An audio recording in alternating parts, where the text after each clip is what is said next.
Welcome to the JJRC Show, Episode 2, the podcast, videocast, FPV show all about RC, FPV, drones, and our model aviation club. Welcome, I am Julian, I'm Jason. and today we're going to be talking about updates on our model aviation field. Our club, California, went through an atmospheric river. It rained for what seemed to be forever. We put floats on our planes. It was fun. We're also going to talk about the FAA and how anything now that comes from DJI comes with a GPS that reports your location because it's the law and how it's going to impact us all. The We're FAA, also we're going to not talk happy if you're not about happy. Indeed. We're also going to talk about some of our personal projects. I insist on red stuff. The show must go on. And Jason insists on flying massive, beautiful things that I chase him. So we're going to get into that as well. And we're going to wrap up with FRIAs and what does that mean for everyone trying to get that sweet status so they can fly their drones, planes, EDFs, whatever it is, at their leisure, which is what we all want to do. Here, here. So thank you, everyone. Thank you for listening to our second episode. Let's get into it. Hey, Jason, how's it going?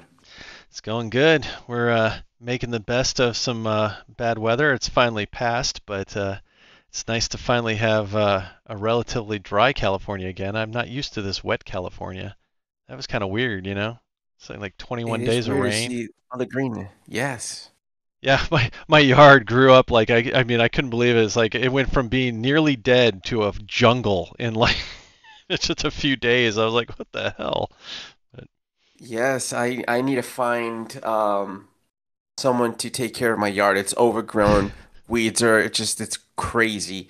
And speaking of weeds, that's how our field was yes. initially when we were able to get back into it after the water receded. The runway was overgrown.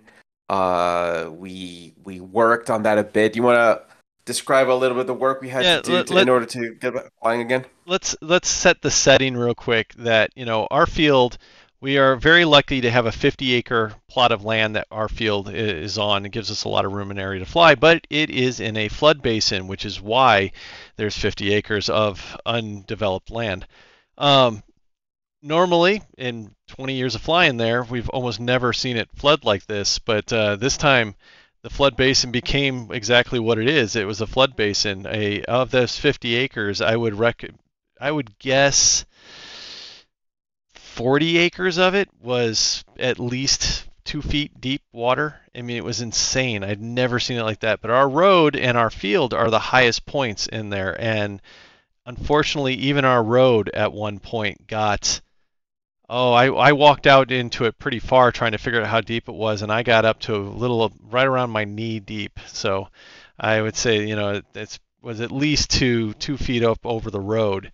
Luckily, thank God, our runway did not go underwater. We had our aircraft carrier of Robbins Field over there for a while, surrounded by water, but we didn't have any of the main parts of the field get damaged. That being said, if you didn't have a 4x4 or something that could, swim a little, getting to the field was difficult for a while. So we made the best of a bad situation, and anybody who had floats collecting dust in their closet pulled them out and put them on, and we, started flying on the water. Figure you can't get to the field, we'll just fly wherever we can get. But Yes, we unofficially started calling that area Lake Robin, that back area that got flooded. As you mentioned, we put on the floats that I personally had up stuck in my attic for yeah, years now.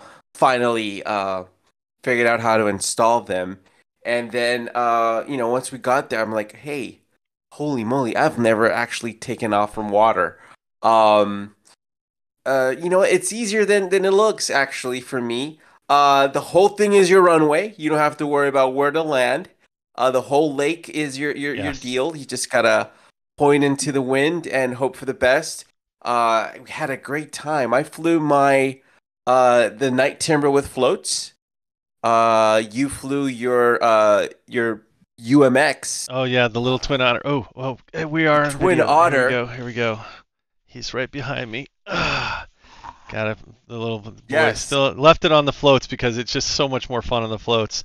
Unfortunately, I did do a little bit of damage to the down here because I did manage to flip it on one landing. I caught the front of this and it flipped it over. And thank God for Carl being able to go out there. I think it was that the one that, yeah, it was Carl that brought me back in on that. This was floating upside down and he pushed it in with his plane because I almost had to go swimming to get this sucker back. So Yes. It was fun. You also flew your night tundra with yes, floats as yes, well.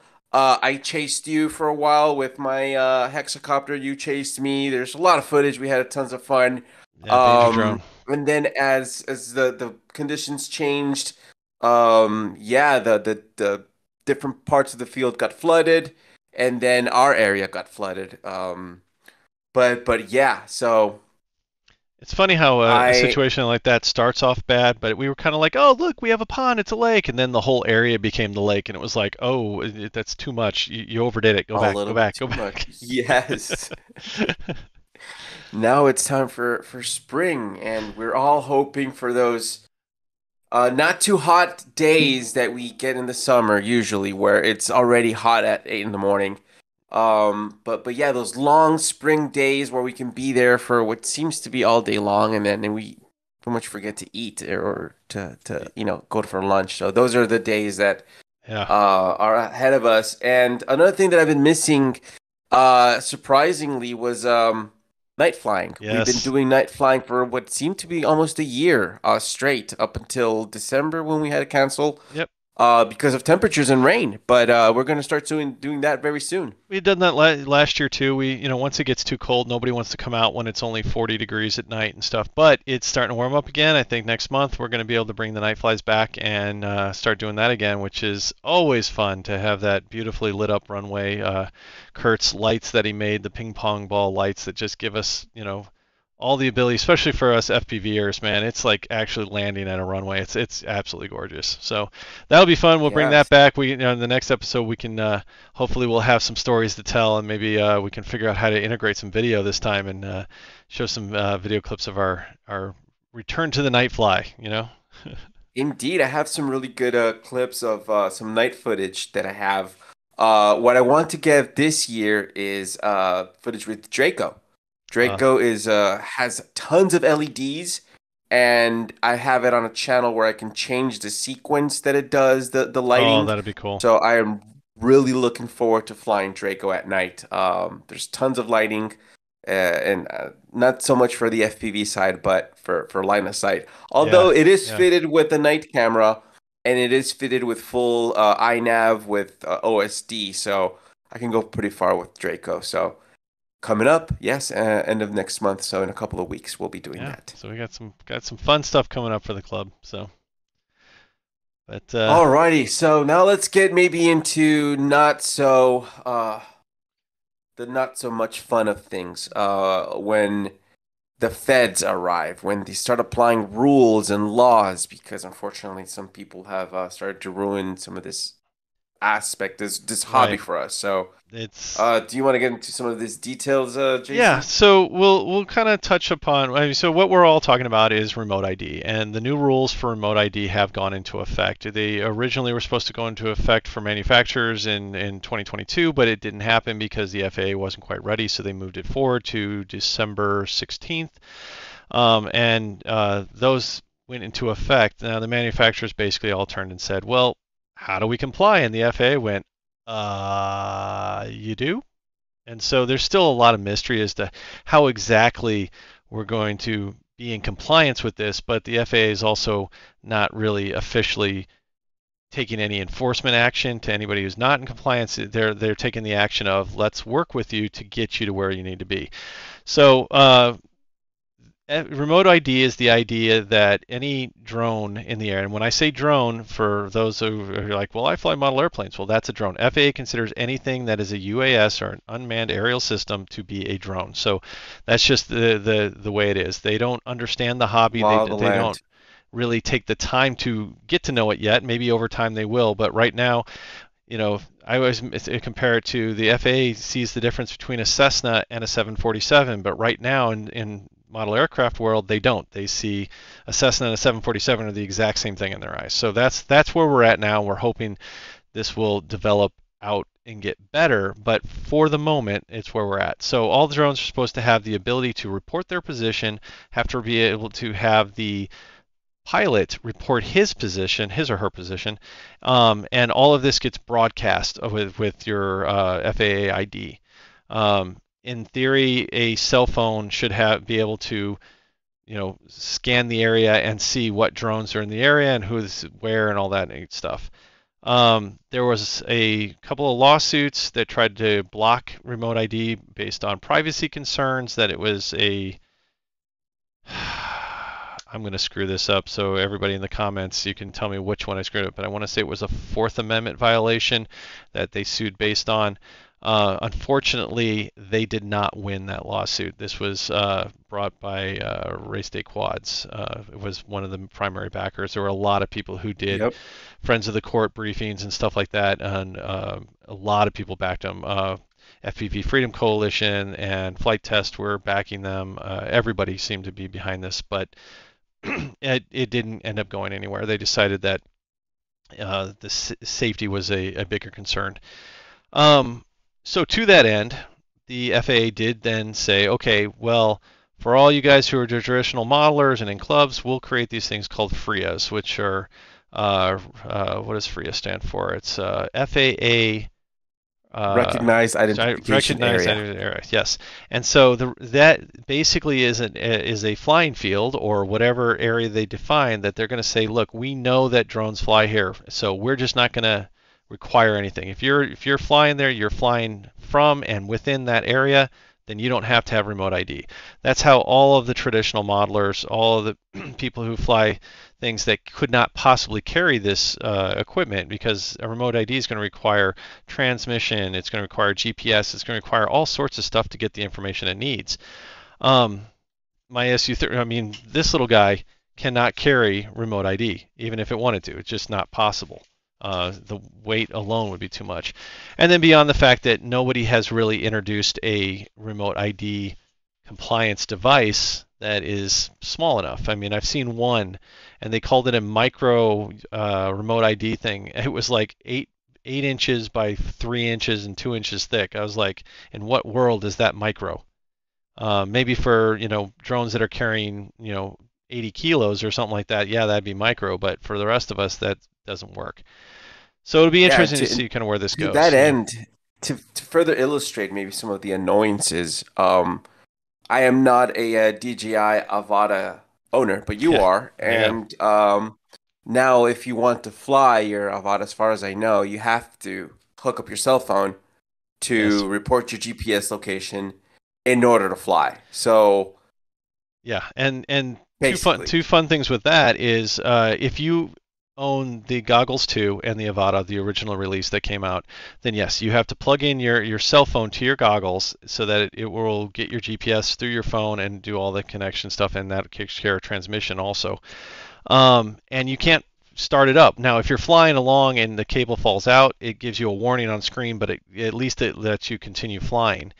They just released the next version of the goggles 2. I do not recall what they were called. It's got some fancy new name, but it's got a big old pack on the back now. It's a battery pack, but also in there is the GPS information and everything it needs, so it no longer needs to connect to your phone to do all that. So they the framed it as an DJI goggles upgrade. Integra. Integra, thank you. They framed it as an upgrade, but it's really just a way to become compliant. But of all the companies that really should be compliant, DJI is the one that needs to be the most compliant, and it's probably the only one the FAA really cares about, to be perfectly honest, because 90% of aerospace incursions and drones that are showing up at football games and things in all these places where there shouldn't be were all DJI drones.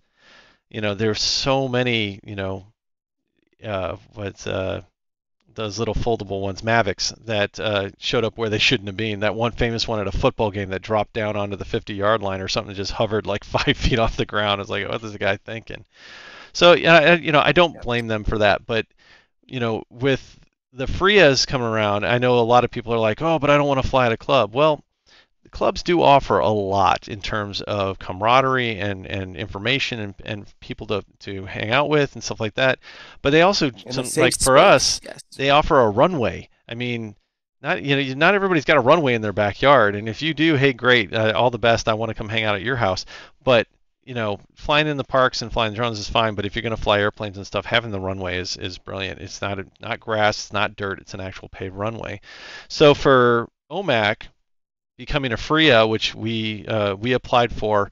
In order to become a FRIA, originally everybody thought they were just going to be able to send in anything they here's my application. I want my backyard to be a FRIA now, and a lot of people are doing that. FAA kind of went, we only want applications submitted from a CBO, community-based organization. So right now there are only 3 recognized CBOs, and that's AMA, FPV, Freedom Coalition, and Flight Test.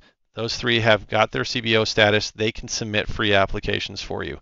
And you do need to submit through them. I've heard some people make reference to like, oh, the AMA is going to do it for us and all this other stuff, but really they have to. It's not necessarily they wanted to, but they are required to. Now the AMA worked with us to submit our application. It looked really great. They had me clarify a couple of things to define the bounds of our field and what was a little clearer because they had spoken with the FAA people and got a better sense of what the FAA was looking for. So Hmm. the problem is the FAA refuses to commit to a timeline of when they're going to approve these.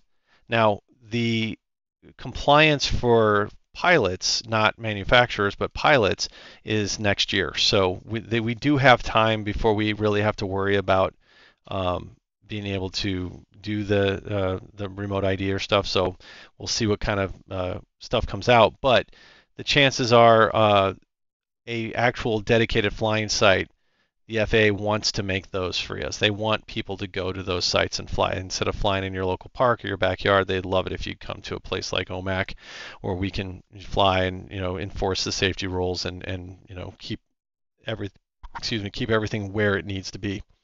So I think our chances of getting approved are really high. We, with the backing of FAA, or excuse me, AMA, and their work with the FAA, I think OMAC will be one of the few safe places to fly in Los Angeles.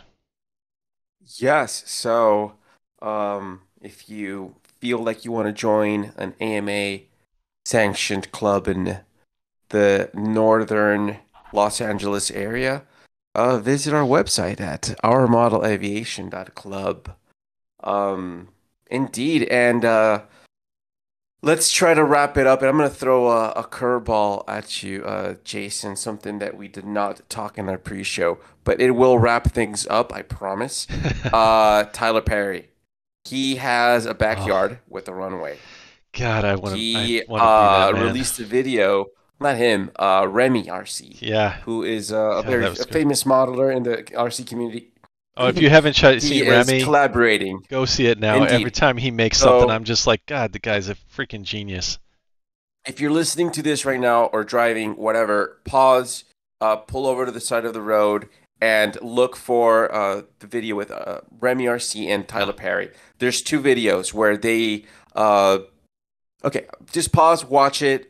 Whatever we say right now is not going to make justice. Massive yeah, turbines, planes, gorgeous beautifulness. You're planes. just going to love it. Tyler And at Perry the has an end, they end on amazing. a nice note. Great people. Go watch it. Yeah, Tyler Perry's collection is absolutely stunning. Oh, the planes he's got and everything. Which, side note, I remember there used to be a little hobby shop here called Gizmo's Hobby. They've since they moved back to West Virginia or whatever ages ago. But Tyler Perry used to have the owner of that build a lot of his planes. So I imagine some of those planes that we see in that video were actually built by Gizmo's Hobby here in Burbank. So little fun connection there. Oh, wow. Nice. All right. Well, Jason, I'm going to hold your feet to the fire.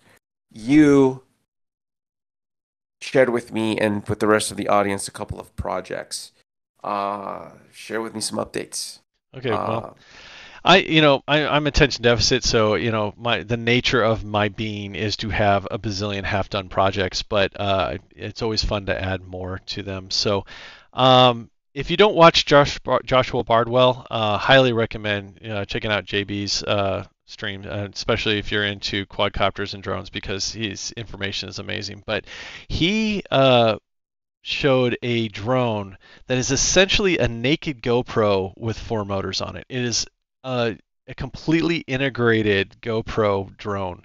It is tiny little 3-inch sucker by what was it? I put the name on there. It's XDREI. The company's like Red Kite, and it's based out of Germany. Um, so basically, you have to take a GoPro 9, 10, or 11, and you take it apart, pull all the boards out of it. They give you the drone with a breakout PCB and a ribbon cable that allows you to take the sensor off and put it mounted up on top of the drone. But the rest, the inside of the drone, is the guts of the GoPro. So it's got all that, and then for the flight controller, you end up with an all-in-one. So it's your ESCs and your flight controller are both integrated into one flat PCB board that goes on the bottom. There's almost no room for building into this thing. Will accept a naked CADX Vista, or you can do the Avatar, which is my plan. I've been liking my walk snail Avatar more and more the more I this was fly it. a So 3.5, a 3-inch yeah, quad, right? It yeah, was amazing. tiny little And thing. stability, the footage, great. 4K all day long, Yeah, under 250 grams if you're careful with the battery. But if yeah. you're not careful, you can go longer. Dude, they're saying Amazing little 190 with the platform. right battery and stuff on it, like a 450 or something like that. JB flew it with an 800 though, and it flew great. So I'm like, well, I gotta try this. So I've ordered the frame. It's still in shipping, hasn't shown up yet. And so that when it gets here will be one we'll keep popping back up, and hopefully we'll get some footage from that one because, like, I mean, it's a flying GoPro. I mean, how great is that? It's a super tiny little thing. And then I've got another Indeed. frame that a company called Flyfish came out with their Valador 2. I heard about it, thought it was really neat, thought it would be kind of a fun one to check out. So it's got this great multicolored TPU printed everything on it. It's very, very colorful little drone, but I went with a dead cat version. It looked like it'd be kind of a fun frame to build. For some reason, I just was itching to build something kind of a more normal drone. But I've got a bunch of T motors now, and I'm actually flying the T motor F7 flight boards. I think they're called the F7 Pros. But one of my latest drones had flown that, and so I've been pretty happy with it, moving away from iFlight a little bit. But so those are the projects I have coming up amongst the other 50 that are already in the works, but I'm not going to Well, cover any more. let What do me you have coming up, remind though? you. Let me remind you of project that I initiated amongst other fellow members of the club, and it has to do with. Let me back it up a bit. Holiday season, scrolling through Instagram, and I come across an ad for a gel blaster. Mhm. What's a gel Oh, blaster? It's a $50 USB-C rechargeable pellet gun that you get these little bullets that you put in water so you can shoot them all day long. They're cheap, they kind of hurt, kind of safe. Wear the goggles because you're going to poke your eyes out, kids. Basically, $50. My idea was convince a bunch of more people to buy these so we can strap them onto an airplane, a drone, whatever, yes. and eventually do FPV combat. So I accomplished the main objective. Jason and Pat over at the field bought guns. We had our fun one day over there, shooting each other's cars. Um, but now the challenge is where we're Gonna going to tear it. mount it. Now, about a year ago, I half 3D printed, half 3D foam board, scratch built a plane. Jason, that was an inverted V-tail. Uh, it's been hanging in my garage for about a year. Basically, that's the perfect platform for me to slap on the gun. Yeah. I've ordered reinforced landing gear so I can land it anywhere as well. servo mechanism to shoot. The FPV camera is going to be there to aim. So once it gets a little warmer, Hmm. perhaps night flight, perhaps Ooh, they some do make shooting. So low. that is project. They do make glow in the dark uh, gel blaster ammo, and you can put an little IR ring Ooh, light around the barrel so it charges it on the way out to make it glow. ooh, I see. all This is bad righty. for us. We're going to cause some Indeed. trouble. But yes, I did buy that gun, and my son and I actually had a wonderful gel blaster battle in the backyard. That was really fun because I had to go get another one after. Once I got one, man, they're like Very addictive. They're so much fun. fun to play with. And along that same note, Jason, let me just tickle your fancy with another rabbit hole that I have gone down. And let me just preface this with projects upon projects upon projects. So I wanted to fly and build an Airwolf. So I found 3D printed plans for an Airwolf frame. That's what I did. But I didn't have a helicopter, so I went to Robin's Hobby Shop and I found a used $150 TRX 450 flybar, right? Back in the Yeah, day, I yeah. was going to put the frame on there. Crashed that thing. So now the next project evolved into upgrading into flybarless because why do I want a flybar Exactly. on a helicopter, right? So I bought a flybar unit and it's been sitting on a shelf for a while. But why am I going to learn how to program a little flybar less unit? It's tedious. You have to go through LEDs. Long story short, I found a piece of software, open source software called Rotorflight. It's basically beta flight for helicopters, Oh, exclusively for that helicopters. sounds cool. Um, and I am deep into it. Yes, basically you can slap a Betaflight controller on a helicopter, and you get a flybarless controller that you can adjust, and it's been Hmm. proven, and it's a pretty mature project.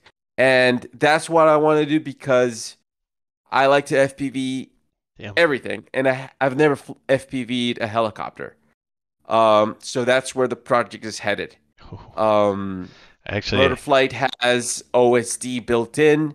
FPV is in there, so that's where it's headed. And I promise I will give an update to this crowd oh yeah, in the you next definitely got to episode. keep us on there. There's a video floating around on Facebook right now. A guy named Lloyd Wright, I believe is his name, did built a Huey and put a FPV head tracker. Matter of fact, the same one I have in my on my Viper. Put that inside the helicopter, and then he built controls that are the full stick and collective, and hooked it into his radio. Just I believe you've done a similar project with a HOTUS. Um, to fly the helicopter like it was a real helicopter, like he was sitting in it and everything.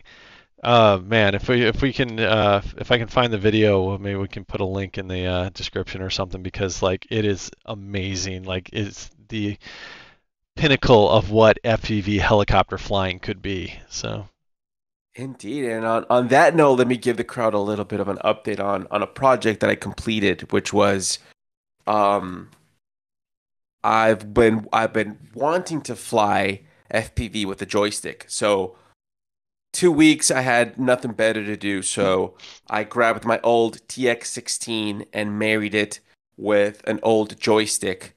Um, Went the whole 9 yards. It has a Hall effect gimbal, so it's very precise, and it's a really nice unit. I still need to do a full write-up. I've only taken it to field once. It works. I flew FPV, flew my Viper.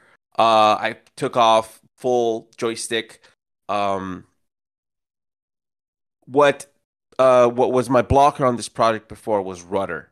I didn't want to lug rudder pedals to the field. So I found this joystick that has the rudder on the throttle handle. It's just a little lever on the throttle. yeah, And that is very similar to a joystick feel because you do have your rudder on the right. throttle. So with that in mind, I got this conversion. So this is definitely something that I will use this upcoming summer. It's ready to go, and I can attach it to my main radio as a slave master type configuration buddy box. So I can switch back and forth, and it's there. It's ready to go. I just need to do a Uh, full full write-up basically of the project. I took a lot of video and descriptions. I kept texting Jason my progress throughout the week as I kept going and Yeah, it was going neat through to the see it spaghetti of fly. wires. Just watching it, actually watching you fly it was such a neat experience, even as just a viewer. But wow, I didn't know that was going to make noise.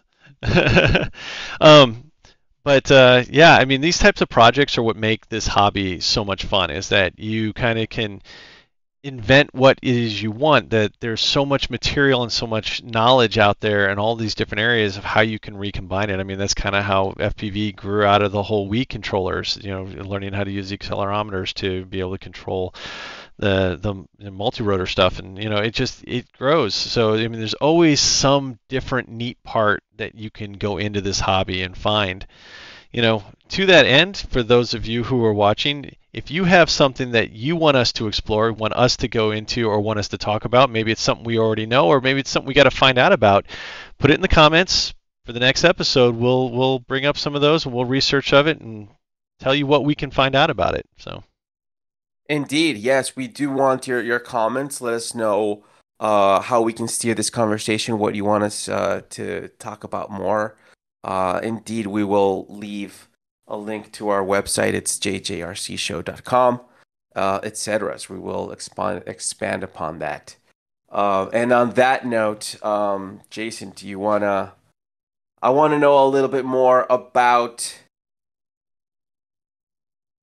the new drone rules. which ones? Because the most everybody's talking about remote ID right now when it comes to the new rules. Yes, I am spinning. I think we should wrap it up. Yeah, I think the rules are changing all the time, and then there's a lot we're going to follow. We have to kind of keep up on that right now.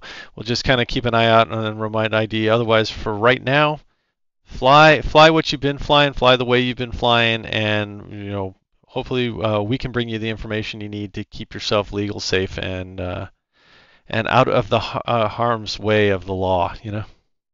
Indeed, yes. Just keep in mind that the FAA doesn't enforce these rules. That's what other agencies are for.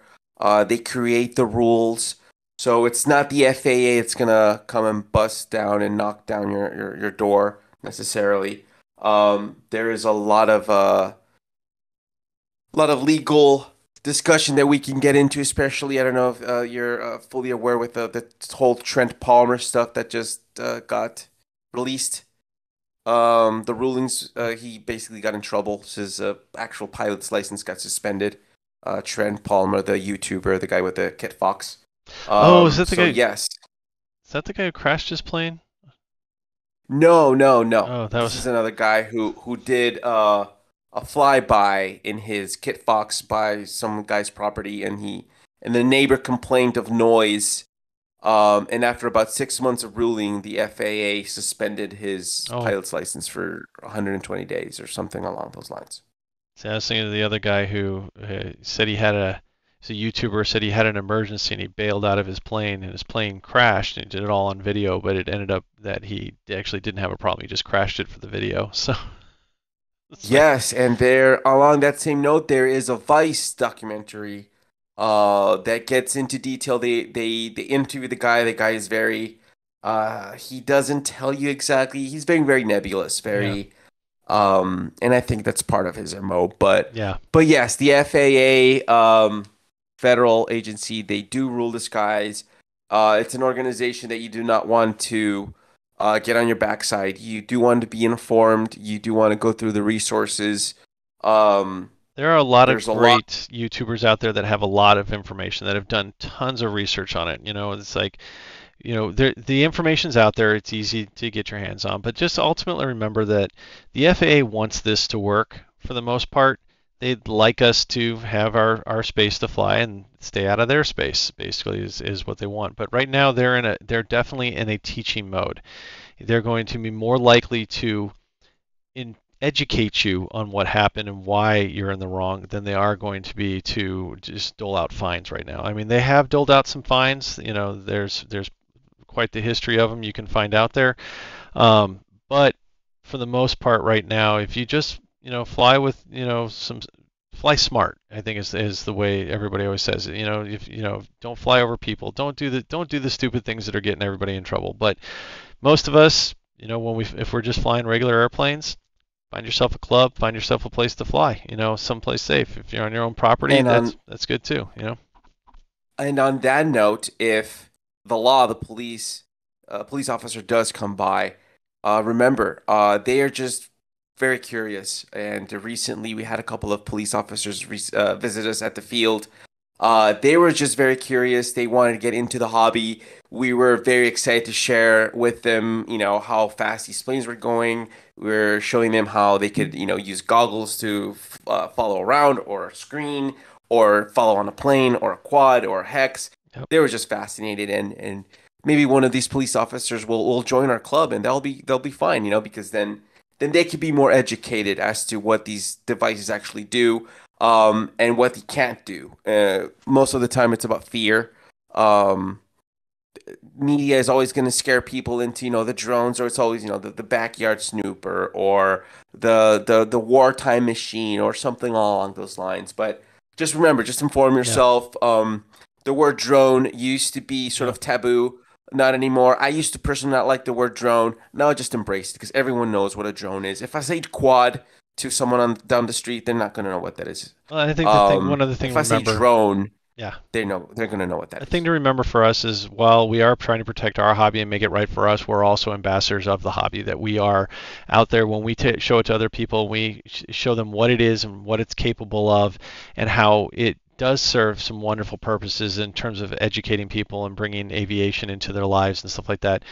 There's so much more to it than most people understand. I mean, a lot of people look at it as just a bunch of adults playing with their toys, and for many of us it's a lot more than that, and we can bring that out to the community. So when you are out flying somewhere, instead of being aggressive with somebody who's asking why you're flying there, maybe you can have a great conversation and educate them. And when we have police that are curious about what we're doing, and we're able to show them how our stuff works and what we're doing and why we do it and why it's safe, that's now two cops who aren't going to, come up on some other poor drone guy and give him a hard time. They're going to have a better understanding of what it is and what we're doing.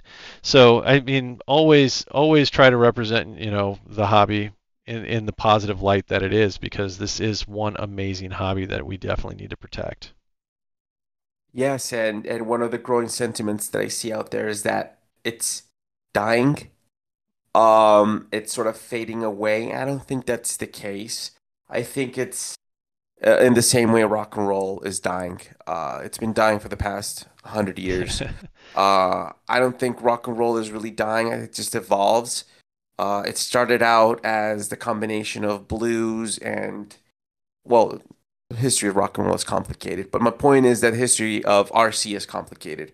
Yep. It's tied to military, it's tied to hobby, it's tied to aviation, it's tied to electronics, it's tied to robotics, it's tied to warfare, it's tied to entertainment, it's tied to many different aspects.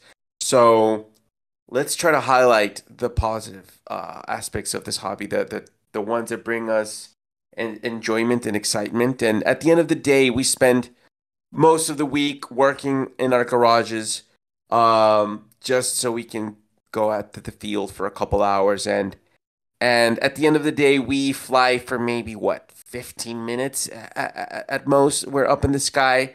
It's not about the time we spend in the sky. It's about the time we spend with each other, making memories and building these sky robots that Yeah. invade our privacy and are going to steal our jobs. I think you hit the nail on the head there. It's about the friendships we have out there. It's the people you fly with is what makes this hobby as fun as it can be.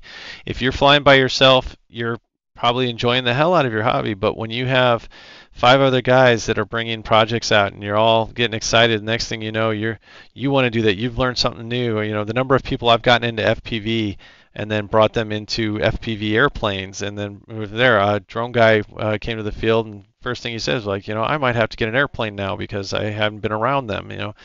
That's the best part of being in the clubs, is that, whether it's an AMA club like OMAC, or you join up with one of the other CBOs and, the FPV Freedom Coalition or Flight Test, and find however their organizations will organize themselves, and you have other people to communicate with, and, get online, get into the discords that, the groups that are out there, so you can share this love of the hobby and find out all the new stuff, because there's so many aspects, and there's, everybody kind of finds their niche that they like, and you have the few unicorns that are kind of into all of it, and, can help you find where your niche is going to be, or if you're going to be one of those where everything's going to be your niche, so it's all the fun things Or that we there's can nothing do. wrong with So that.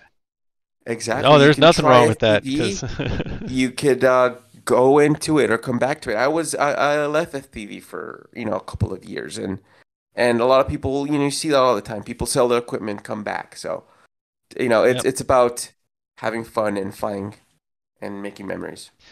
So with that, we'll keep bringing all the news and fun things that we can do in this hobby, and try to bring them out to you. We'll talk about the news and projects and things we've got going on, and have these discussions as often as we can get off our lazy butts and make them. But I think this episode is covered a lot. I hope you guys got a lot of good out of it, and that next time we can even entertain you more with newer projects, and maybe some of the stuff that you guys are interested in. You can let us know.